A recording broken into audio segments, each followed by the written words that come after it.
Hello friends, welcome back. কেমন আছেন সবাই? আশা করি সবাই ভালো আছেন, আমিও ভালো আছি। তো আজকে যে রেসিপিগুলো নিয়ে এসেছি এটা হলো চৈত্র সংক্রান্তির দিন, যেদিন লাস্ট দিন চৈত্র সংক্রান্তিতে যে খায় টক তিতা এইসবই আর কি। তো এগুলোই বানিয়েছিলাম। তো এই যে দেখুন, তিতার জন্য নিয়েছি একটু করলা উস্তা, আর উস্তার সাথে একটু আমি আলু দিয়ে ভাজা করব, আর সাথে টমেটোর চাটনি করব। তো প্রথমে দেখুন মুগ ডালটা হালকা করে ভেজে নিচ্ছি। তো অনেকে কাঁচা মুগ ডালেও বানায়, আমি কিন্তু একটু ভেজেই বানাচ্ছি। তো হালকা একটু রঙটা বদলানো অবধি আমি একটু ভেজে নেব। আর এদিকে আমি কুকারের মধ্যে টমেটোটা দিয়ে নিচ্ছি যাতে একটু বয়েল হয়ে যায়, তারপর কিন্তু চাটনিটা করব, তাহলে খুব চটজলদি হয়ে যাবে। অনেকে আবার মিক্সিতে পেস্ট করেও বানায়, তো আমি কিন্তু ম্যাক্সিমাম টাইম এভাবে বয়েল করেই বানাই। এদিকে আমার ডালটাও হয়ে যাচ্ছে, ডালটা হালকা করে ভেজে নিলাম। আর এদিকে দেখুন টমেটোর মধ্যে এখন আমি জলটা দিয়ে নিচ্ছি, এটুকু জল দিব, দিয়ে আমি এই যে বন্ধ করে দিয়ে তারপর আমি দুটো হুইসেল আসা অবধি ওয়েট করব। তো ওটা ওদিকে বসিয়ে দিলাম। এদিকে আমার ডালটাও হয়ে গেছে, ডালটাকে আমি কিন্তু নামিয়ে রেখে দেব, নামিয়ে রেখে ভাজাটা করে নেব।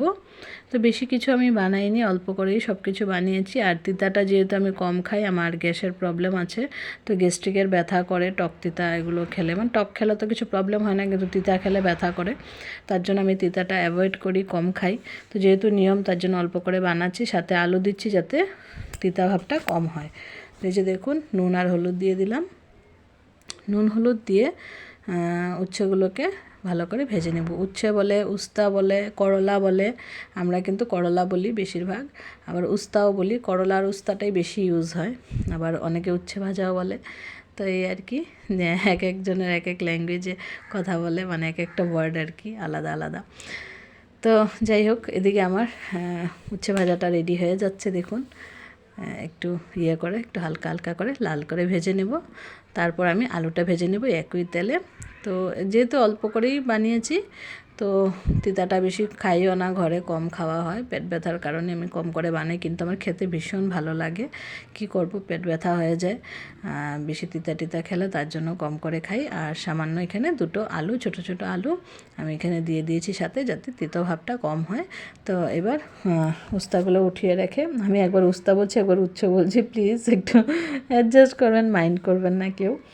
তো যখন যেটা আসছে মুখে বলে দিচ্ছি। তো এখন দেখুন, আলুর মধ্যে সামান্য একটু নুন আর হলুদ দিয়ে দিলাম, দিয়ে নাড়াচাড়া করে নিচ্ছি ভালো করে। আপনারা কে কী বলেন আমাকে জানাবেন কিন্তু।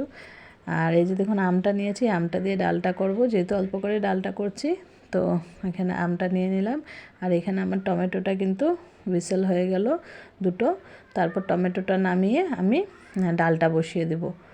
তো এদিকে আলুটাও হালকা করে ভাজা হয়ে গেছে। এবার দেখুন, আলুটার মধ্যে আমি কিন্তু ইয়েটা দিয়ে দিব, করলাটা দিয়ে দিব।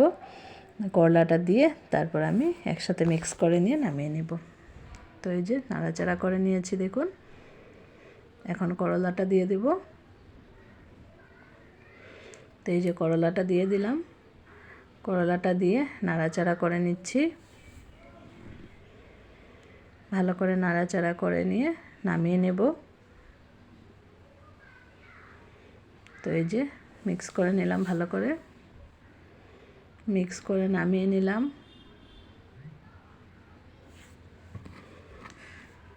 তো এটা নামিয়ে নেওয়ার পরে আমি কিন্তু ইয়েটা বসিয়ে দেব, চাটনিটা বানিয়ে নেব। আর ওদিকে কিন্তু ডালটা আমার হুইসেল হচ্ছে, ডালটা বসিয়ে দিই সিদ্ধর জন্য। দেখুন, ভাজাটা নামিয়ে নিয়েছি।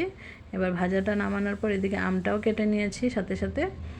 আর এই যে আমার টমেটোটা হয়ে গেছে একদম বয়েল, টমেটোটা একটু ম্যাশ করে নেব, ম্যাশারটা দিয়ে প্রেস করে ম্যাশ করে নেব। তো এখন কড়াইয়ের মধ্যে, তেলের মধ্যে সামান্য একটু নুন দিয়েছি, নুন দিয়ে সর্ষেটা দিয়েছি। নুন দিয়ে নাকি সর্ষেটা দিলে বেশি একটা ছিটকে না, ছিটকায় না আর কি, অল্প করে ছিটকায়। তো আমিও ট্রাই করলাম যে দেখি তো এটা ঠিক হয় নাকি, তো দেখলাম যে না, ঠিকই, বেশি কিন্তু ফুটেনি, এক দুইটা একটু এদিক ওদিক হয়েছে, কিন্তু বেশি ফুটেনি। এখানে দেখুন আমি ডালটা বসিয়ে দিচ্ছি সিদ্ধ, ডালটা বয়েল হবে, তারপর ডালের মধ্যে আম দিয়ে ডালটা বানিয়ে নেব। আর এদিকে টমেটোর চাটনিটা হচ্ছে, টমেটোর চাটনির মধ্যে সামান্য একটু হলুদ দিয়ে দিলাম, তো একটু নাড়িয়ে দিচ্ছি, একটু জাস্ট একটু শুকাবে, বেশি তো জল দিইনি আমি টমেটোর মধ্যে, তার জন্য বেশি শুকানোর দরকার নেই। হালকা একটু শুকালে তারপর আমি এখানে চিনি দিয়ে দেব, আর স্বাদ মতো একটু নুন দিয়েছি একটু ব্যালেন্স করার জন্য, মিষ্টি আর নুনের ব্যালেন্সটা একটু যাতে হয় ভালো করে, তার জন্য আমি এখানে একটু নুন দিব। আর এই যে দেখুন চিনি দিয়ে দিলাম, এই যে চিনি আমি এতটুকু দিলাম, দিয়ে একটু ভালো করে মিক্স করে নিচ্ছি। তো আর একটু শুকিয়ে গেলে আমি কিন্তু নামিয়ে নেব। তো ভালো করে নাড়াচাড়া করে নিচ্ছি। আর আমি এখানে সামান্য একটু লঙ্কার গুঁড়া দিয়েছি যাতে একটু ঝাল ঝাল ভাবটা হয়। আপনারা চাইলে সম্বাসের মধ্যে সর্ষের সাথে দুটো শুকনো লঙ্কা, গোটা শুকনো লঙ্কা ফোড়নে দিতে পারেন, তার থেকেও কিন্তু হালকা হালকা ঝাল হবে। তা আমি তখন দিইনি, ভুলে গেছিলাম, তার জন্য একটু লঙ্কার গুঁড়ো দিয়ে দিলাম।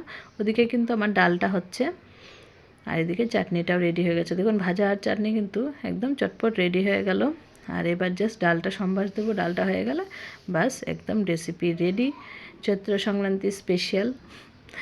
তো ঘরে যেহেতু মানুষ কম, তো কম করেই সব কিছু বানানো হয়েছে। আর মানে আমার মেয়ে আর আমার হাজব্যান্ড আছে বাইরে, মানে ওর খেলা পড়েছে, তো বাইরে আছে, তো ঘরে শুধু মা আর আমি আছি, তার জন্য অল্প অল্প করেই বানালাম, বেশি আর বানাইনি, একদম কম কম করে বানিয়েছি। ওরা থাকলে আর একটু বেশি কোয়ান্টিটি বানাতাম, ওরা যেহেতু এখন নেই, তো তার জন্য একটু কম করে বানালাম। আর ডালের মধ্যে দেখুন আমি ডালটা বয়েল হয়ে গেছে, ডালের মধ্যে সামান্য একটু হলুদ দিয়ে দিয়েছি, একটা হচ্ছে একটা নামাচ্ছি, একদম চটজলদি করে কিন্তু আমার রান্নাটা হয়ে গেছে। এদিকে কড়াইতে সম্বাসের জন্য সামান্য একটু তেল দিলাম, তেলটা গরম হয়ে গেলে তারপর এখানে আমি দিয়ে দেবো তেজপাতা, শুকনো লঙ্কা আর পাঁচফোড়ন। তো আমি এখানে পাঁচফোড়ন দিয়েছি, অনেকে সর্ষে দিয়েও করে আমডাল, তো আমডাল সর্ষে দিয়েও করা যেতে পারে, আমি কিন্তু পাঁচফোড়ন দিয়ে ট্রাই করলাম যে দেখি কেমন হয়, ভালো হয় কি না। খেতে কিন্তু বেশ ভালোই হয়েছিল। তো ওই যে দেখুন দিয়ে দিলাম শুকনো লঙ্কা, শুকনো লঙ্কাটা দেওয়ার পর তারপর এগুলো সম্বাসটা হয়ে গেল, তারপর এখানে দিয়ে দিলাম আমটাকে আমি এইভাবে কেটেছি, কিছুটা আম গলে যাবে, কিছুটা আম এমনি থাকবে, তো এইভাবেই কাটলাম। একটু গলে গেলে কিন্তু ডালটা টকটক হবে, বেশ ভালো লাগবে। তো উপর দিয়ে সামান্য একটু নুন দিয়ে দিলাম, নুন দিয়ে আমি নাড়াচাড়া করে নিচ্ছি ভালো করে মিক্স করে নিয়ে তারপর আমি এখানে ডালটা দিয়ে দিলাম। ডালের মধ্যে যেহেতু হলুদটা দিয়ে দিয়েছি, তো আর হলুদ দেওয়ার কোনো প্রয়োজন নেই, হয়ে গেছে এদিকে। তো ডালটা এখন জাস্ট ফুটলে ডালটা নামিয়ে নেব, ডালটা জাল হয়ে যাওয়ার পর নামিয়ে নেব। তো ভালো করে নাড়াচাড়া করে নিচ্ছি, দেখুন এই যে সুন্দর করে নাড়াচাড়া করে নিলাম। তো এখন পুরোটা ফুটে উঠলো, ভালো করে ফুটে গেল ডালটা। তো ডালটাও হয়ে গেল, চাটনি হয়ে গেল, ওদিকে ভাজা হয়ে গেল, বাস একদম রেসিপি সব কিছু রেডি। সব কিছু নামিয়ে নিলাম বাটির মধ্যে। তো বললাম যে কম কম করে করেছি, যেহেতু দুজন মানুষ, তো বেশি করে করিনি, 2 বেলার করে নিয়েছি একবারে। বাস আজকের রেসিপিগুলো আপনাদের কেমন লাগলো, যদি ভালো লেগে থাকে লাইক কমেন্ট শেয়ার করবেন, আর যারা চ্যানেলে নতুন বন্ধু আছেন প্লিজ চ্যানেলটাকে সাবস্ক্রাইব করে বেল আইকনটা প্রেস করে রাখবেন, তাহলে আমার ভিডিওজের নোটিফিকেশন সবার প্রথম আপনাদের কাছে পৌঁছে যাবে। আর বন্ধুরা প্লিজ হাইপটাও করে দিবেন। তো আজকের জন্য সবাইকে টাটা বাই বাই, আবার দেখা হচ্ছে নতুন ভিডিওতে। সবাইকে চৈত্র সংক্রান্তির অনেক অনেক শুভেচ্ছা, আর পয়লা বৈশাখেরও অনেক অনেক শুভেচ্ছা, আর বড়দেরকে প্রণাম, ছোটোদেরকে অনেক অনেক ভালোবাসা। আজকের জন্য টাটা।